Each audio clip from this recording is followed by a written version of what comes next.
você tem realidades e comunidades e experiências concomitantes. Eu acredito que nunca mais vai ter, olha, você tem que fazer isso. Não existe mais um direcionamento estético para as pessoas. Existe tudo coexistindo. Quando eu comecei a fazer o canal do YouTube, há 4 anos atrás, eu vinha da televisão, de 40 anos de televisão, e não tinha a menor intimidade com o YouTube. E todo mundo me aconselhou a só fazer entrevista de até 5 minutos, 10 minutos no máximo, porque todo mundo ia parar de assistir e tal. Eu me lembrei de quando eu comecei em televisão sei lá, há 45 anos atrás, que todo mundo dizia para mim e era a regra da TV Globo, que era a emissora mais importante do Brasil, e disparado, não tinha discussão, não tinha nada, nunca era ultrapassada por alguém. Eles diziam, mais de 3 minutos o telespectador troca de canal. E eu comecei a fazer as entrevistas do sábado e a lutar por 3h30, 3h40, 4 minutos. Eu cheguei a fazer 7 minutos, mas era guerra. Eu tinha que brigar, lutar, explicar, mostrar, provar. Por favor, deixa eu ficar, tá muito legal. Não, vão trocar de canal. Não vão trocar, se for bom, não vão trocar. Aí chego no YouTube, 10 minutos, 20 minutos. O que você me diz disso? E agora eu faço entrevista de 1 hora e está tudo bem.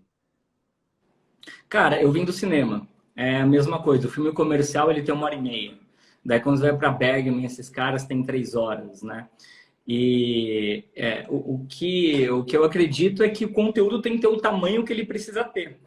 O problema de grande parte dos produtores de conteúdo é que eles querem ser tão grandes quanto a Globo foi, ou ter um alcance tão grande quanto o Whindersson Nunes. Se você entende que você vai fazer um conteúdo de 1 hora, só que você vai servir um público que quer um conteúdo de 1 hora, tá tudo certo.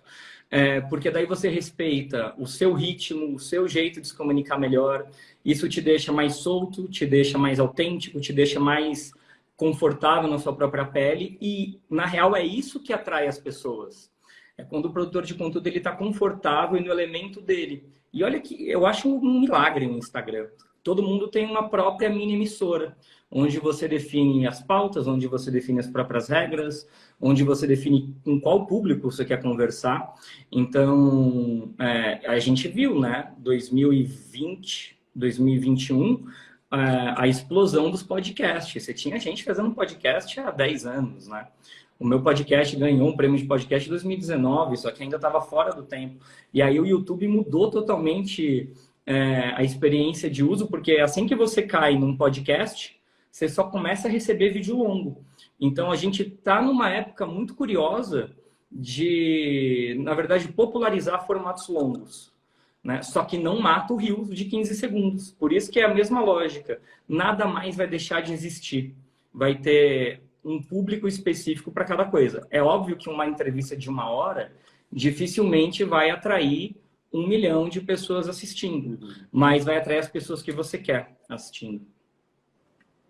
Sim, também você pode assistir por capítulos, né? Às vezes eu assisto muita coisa em capítulos. Eu começo a ver uma entrevista, tenho que fazer outra coisa, depois eu retomo um podcast, esses podcasts mais longos, 3 horas, 4 horas. Eu mesmo, outro dia, fui num podcast e fiquei quase 4 horas falando. Eu não acreditei, sabe? Quando eu olhei para o relógio. Falei, como é que eu falo desse jeito, entendeu? Eu juraria que mais de 1 hora nem eu aguentaria eu mesma, entendeu? E eu fiquei. Então, sei lá, tudo pode. Na verdade, tudo pode. Tudo pode. Eu faço lives, às vezes, de 3 horas, mantendo 16 mil pessoas online quando eu faço um evento. Então, eu acho também... Só aparecer aqui, interromper vocês dois e falar que eu ouviria os dois por 3, 4 horas fácil. Leda, eu sou sua fã. Eu tinha que vir aqui invadir a live do Paulo com você para falar isso. Um beijo enorme para você. Muito obrigada, que barato. Obrigada. Minha esposa, minha sócia. Isso é outra coisa maravilhosa da internet, né? A falta de formalidade é linda. Muito legal, fiquei muito feliz. É um espaço mais anárquico. Então, quando você vê esse tipo de experiência, você vê que tem muita gente que quer mais. E tem gente que tem medo de fazer mais por perder aquele começo da audiência. Quando você começa o Stories, não tem mais audiência? Tem. Daí eles ficam com medo de perder os zapeadores, que tem um monte de gente que fica na internet dando dedada e zapeando. E daí você fala assim, não vou fazer muito conteúdo, senão eu vou aborrecer as pessoas. Então você está falando que você vai fazer conteúdo para os zapeadores digitais, e daí as pessoas se prendem, porque elas acreditam em algumas regras, né, que na verdade elas não existem. E o que é legal também de conteúdo grande é que você vê também o aparecimento dos canais de corte, por exemplo. Você tem ali as lives de 3, 4 horas, né, nos maiores podcasts, mas você tem os cortes de 15 minutos, de 7 minutos. Então, até é muito bom para o produtor de conteúdo, porque com uma tacada só, ele tem um monte de derivação de conteúdo que ele pode requentar aquele conteúdo para um outro tipo de público, que não vai ver as 3 horas. Mas eu acho que é preciso ter um profissional fazendo esse canal de cortes. Porque o meu canal de cortes não decolou como o meu canal normal, entendeu? Eu tenho um canal de cortes, mas ele não decolou igual. Eu acho que eu estou errando. Acho que eu preciso mesmo de um profissional ali, então. É YouTube, né? Você acha que a ajuda profissional define isso? Sim. O mais importante de canal de corte é título chamativo e capa chamativa. Porque o que manda no YouTube é assim que você posta um vídeo, a velocidade que clicam na sua thumb, pum, e depois a retenção. Então, quando você pega os canais de corte que dão muito certo, são sempre títulos tipo manchetes absurdas, assim. Exato. Porque tem um outro conceito que eu falo muito, que é tudo é capa. A gente não pode esquecer que mesmo o livro mais denso do mundo tem uma capa pensada para chamar atenção. A pessoa primeiro olha a capa e fala, e depois ela lê. Então, esse profissional, ele é especialista, na verdade, em atrair atenção através de título e capa. E já existe mesmo um profissional voltado para isso?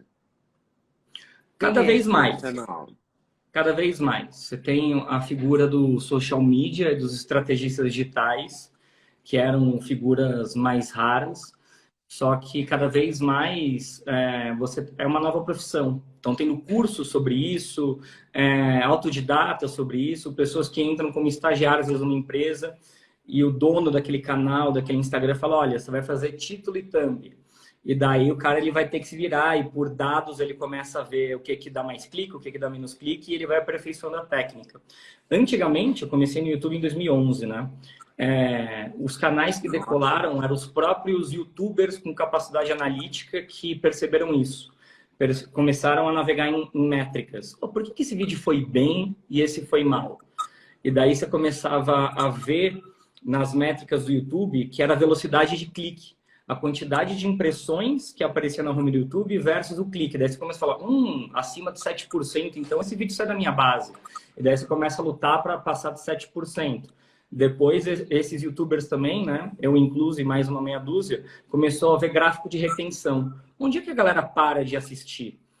Onde é que tem barrigada? Onde é que as pessoas voltam? Porque dava no gráfico de retenção. E daí a galera começou a cortar esses lugares onde as pessoas largavam o vídeo e começou a tentar fazer mais daquele conteúdo no conteúdo em que tinha pico de atenção. Então, muito do conteúdo que a gente vê de pessoas que ficaram muito grandes são pessoas que estavam à frente da câmera que foram analisar os dados. E daí esses caras, quando não tinham mais tempo, começaram a contratar pessoas de comunicação, ou de audiovisual, ou jornalista, e passar essa expertise para elas. E aí começou a formar um pequeno exército de pessoas que começaram a entender essas métricas. Existe, então, esse profissional? Existe. Contratável. Existe. É contratável no mercado um profissional que possa reverter, tornar um canal mais palatável, mais visível e mais Existe. Porque tem muita técnica. SEO, metadado. Todas essas plataformas, você tem a alma, que é o conteúdo, mas você tem que trabalhar com dado para vencer o algoritmo, não negar o algoritmo. Você tem que entender como o algoritmo funciona e a base do entendimento do algoritmo é comportamento humano. Entender como que as pessoas reagem a informações novas na cabeça delas. Porque como elas têm muita informação, como que elas param o feed? Como que eu paro o feed e leio um conteúdo? E me interesso por um conteúdo? É sempre pela capa. É sempre a capa e o título. Inclusive no Instagram. Como é que faz para crescer um Instagram? Porque hoje em dia, antigamente se falava de comprar seguidores. Isso é real? Alguém já comprou mesmo seguidores? É Ah, verdade? compram até hoje. Compram até hoje. A galera compra Ah, seguidor, é? sim. Uhum. E como é que é Mas, isso? Compra uma base de dados, é isso? cara, em geral são sites que você compra uma fazenda de likes, né? Uma fazenda de seguidores. A maioria é com usuários indianos e é um monte de perfil robô, né? É um monte de perfil fake que tem umas 6 fotos, sempre 6, 7 fotos. E quando a pessoa compra, ela recebe seguidores. E daí a resposta é eficiente? Nada eficiente, porque é uma base que entra no seu Instagram que não existe, são fantasmas. E o algoritmo, ele entrega mais seu conteúdo quando ele entende que você vence sua própria média. Se você aumenta a sua base e você posta e ninguém interage, o Instagram ele vai entregando cada vez menos. Então é o sucesso, é o segredo para o fracasso, é comprar Ah, tá. seguidor. Porque tem Exato. gente que tem milhões de seguidores e um número ridículo de comentários. Sim, tem bastante. Tem bastante. Com muita gente acontece isso, né? Você fala, Sim. poxa, mas a pessoa tem milhões. Como é que ela tem esse número tão irrisório de pessoas interagindo, né? Então É é gente que fruto comprou disso. seguidor, é gente que participou de sorteio, é gente que fez programas de automação, que são os programas que você segue para a pessoa te seguir de volta, segue para seguir de volta. Então também tem muita gente muito famosa, pique David Beckham, Kylie Jenner, que quando você pesquisa, tem alguns sites que dá para ver, né? Se tem seguidor comprado. Quando você pesquisa, eles têm uma base muito grande de seguidor comprado. Mas por quê? Porque também tem programas de automação, de seguir para seguir de volta. Então, tem um monte de perfil que segue essas pessoas para ser seguido de volta. Então, quanto maior é o seu Instagram, mais é a chance de você sofrer esse tipo de ataque. Gostou do corte que você acabou de ver? Vale a pena conferir com certeza, né? Então vai conferir muitos outros cortes no canal de cortes Leda Nagli. É claro que a entrevista completa você vai conferir no YouTube Leda Nagli, canal Leda Nagli do YouTube, você não pode perder de jeito nenhum. Valeu, tô te esperando, hein? Vem nessa!